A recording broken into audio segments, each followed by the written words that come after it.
Hello traders and welcome to another video review. Today is Wednesday, April 3rd, 2024. We are looking at the daily time frame chart of the Ether to Tether at Zondacrypto. As you can see, I'm using the Japanese candlesticks and just recent very negative candlestick pattern occurred on the daily time frame chart. This is why we are looking at this chart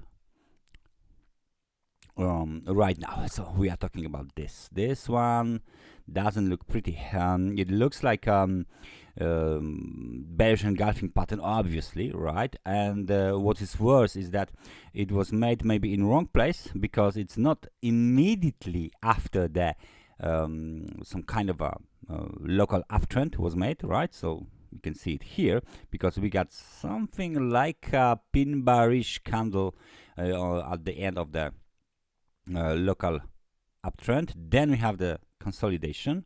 Eventually we got the second attempt to rally, and then fading in form of the bearish engulfing pattern, and then extension to the downside. And this is the today's candle. Now what is coming to my mind straight on looking at this chart is the trend line. Yeah, so okay, we can do it like this, we can do it like that, obviously, but let's mark the extremes of this price action, right? So not the body, not the candle body, but the extremes. And the other, of course, reason would be then the technical resistance, 3666. I don't even want to talk about the all-time high, because it's obvious that there is something there obviously, right? So what do we have here? It looks like the free wave development, right? Why? Because from the all-time high you got A, B, and C, then you got A, B, and C, and now A, B, C to the downside was made, possibly. All of this looks very corrective, and it looks very unstable, especially ahead of the Bitcoin halving, right? So now what do we have here on the chart is a very distinct zone, which will be the demand zone, supply zone, obviously. And let me just mark it on the chart. This is the supply zone I'm talking about. And the reason why we mark it is because this supply zone is the key level for the bulls to rally.